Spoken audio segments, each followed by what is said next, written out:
আমরা মুখে অনেকে সত্য সত্য বলি, কিন্তু সত্যের প্রতি অকুণ্ঠ শ্রদ্ধা এবং আস্থা এবং বিশ্বাস এবং সেই পথে নিজেকে পরিচালনা করা, এই যোগ্যতা বাংলাদেশের সংবাদপত্রের ইতিহাসে যে মানুষটার মধ্যে আমরা দেখেছি তিনি নুরুল ইসলাম বাবুল। তিনি বলেছিলেন সাদাকে সাদা বলো, কালোকে কালো বলো। আমি মনে করি যুগান্তর ২৬ বছরও সেই জায়গা থেকে ১ ইঞ্চিও সরেনি এবং আগামী দিনগুলোতেও সরবে না। আজি এ প্রভাতে রবির কর, কেমনে পশিল প্রাণের পর, কেমনে পশিল গুহার আধারে প্রভাত পাখির গান, না জানি কেন রে এতদিন পরে জাগিয়া উঠিল প্রাণ। আজকের সকালটা বাংলাদেশের অন্য 10টা সকালের মতো নয়।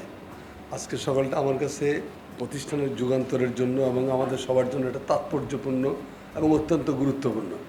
সেজন্য রবীন্দ্রনাথের ভাষায় বলতে ইচ্ছে করতেছে, আজি এ প্রভাতে রবির কর, কেমনে পশিল প্রাণের পর, কেমনে পশিল গুহার আধারে প্রভাত পাখির গান, না জানি কেন রে এতদিন পরে জাগিয়া উঠিল প্রাণ।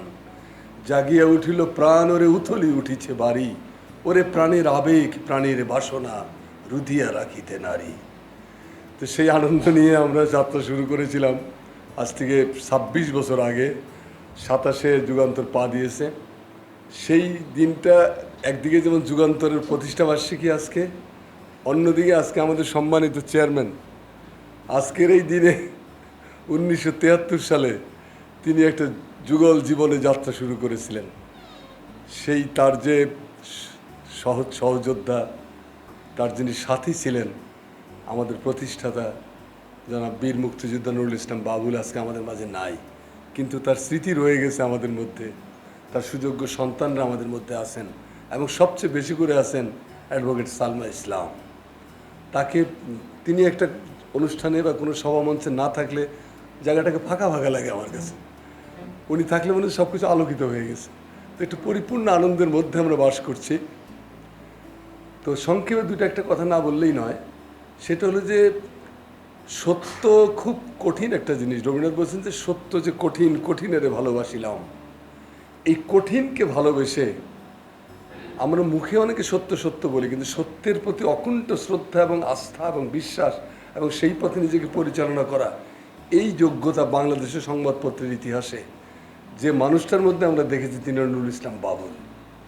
সত্যকে সঙ্গী করার জন্য প্রচুর ভ্রুকুটি তাকে সহ্য করতে হয়েছে, নানান বাধার প্রাচীর পার হতে হয়েছে, নানান ধরনের কাকর বেছানো পথ এগুলো অতিক্রম করতে হয়েছে, চড়াই উতরাই, কিন্তু তিনি কখনো তার লক্ষ্য থেকে বিচ্যুত হন নাই। যে ভারসাম্যপূর্ণ জনগণের কণ্ঠ করে তোলার জন্য যে আকুলতা, যে আবেগ তার মধ্যে কাজ করেছিল, এই আবেগ তিনি অর্জন করেছিলেন আমাদের মহান মুক্তিযুদ্ধ থেকে। সেই আবেগের প্রতিফলন এখনও আমাদের মধ্যে আছে, ইনশাআল্লাহ আরও থাকবে।